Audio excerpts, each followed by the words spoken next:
Platoon A has secured point B. Let's move out. We'll hold this position for now. Stay on your toes. Roger. Roger that.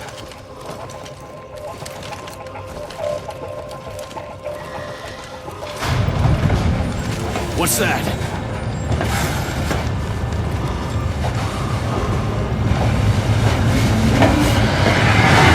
What?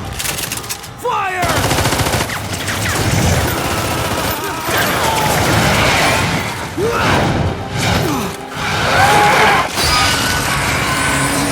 Hi, this is Eric Redvig with IGN Xbox, here with a video review of Lost Planet. Lost Planet is a third-person action game from Capcom that takes place on an icy world humans are attempting to colonize as a vicious set of aliens known as the Acrid do their damnedest to stop them.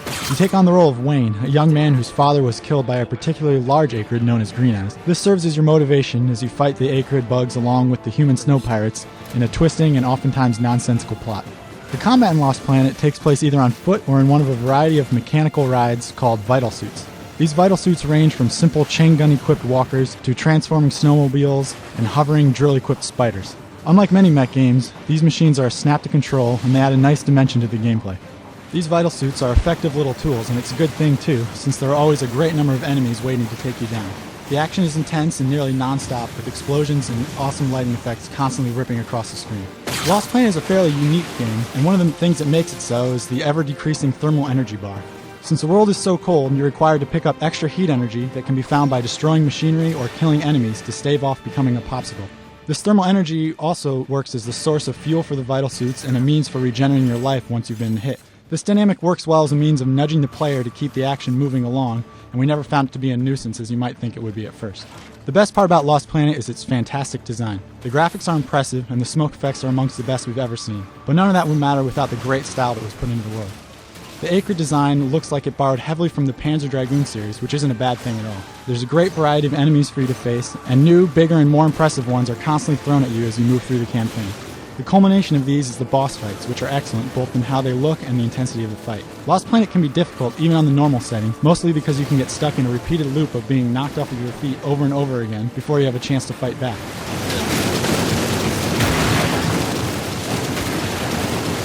The enemy AI can be relentless, and they come in swarms big enough to overwhelm anybody. With practice, things get easier, but no particular skill is required to beat most sections of the game, since you can actually just run past almost any enemy you don't feel like fighting.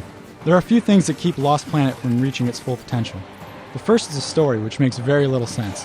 Perhaps something was lost in the translation from Japanese to English, but the cutscenes in between each level leave you confused and bewildered. The gameplay itself also has a few nagging issues. While some things, such as diving for cover and quickly rotating the camera using the bumpers, can become second nature with practice, others remain awkward even after hours of play. Using the grappling hook is one of these things. Although your targeting reticule lights up when you can anchor onto something, it isn't always clear. The grapple also doesn't allow you to swing easily, instead pulling you in a single direction. If you're hit along the way, you'll get knocked to the ground, making it essentially useless as a means of escaping a tough situation. Alongside the solo campaign is an online competitive mode. Here you can play standard deathmatch and team deathmatch, called Elimination, along with interesting post-grab and intense fugitive hunt modes, all with up to 16 players. The gameplay here is full of action and the combat arenas are well designed, making this a fun addition to the solo campaign. The weapons are well balanced with the power of the Vital Suits, keeping the screen full of excellent lighting and smoke effects as players constantly blow each other to bits. Some of the control issues do carry over into the multiplayer game though. Not being able to jump and then fire the grappling hook or toss out a few grenades makes you feel like you're one of the least agile people in the universe. The underpowered melee attack and abundance of long-range weapons makes close combat awkward. Still, the game runs smoothly in the multiplayer mode, and we only notice minimal lag even when we run up against a few players from Japan and Korea. All in all, Lost Planet is a great game that benefits from some excellent style and graphical detail. The single-player game is a lot of fun to blast through, even if the story sequences between each level make very little sense.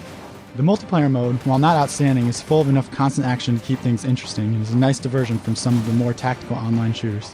Lost Planet is a great way to kick off the new year, which is why we scored it an 8.5 out of 10. For the full written review, check out IGN.com.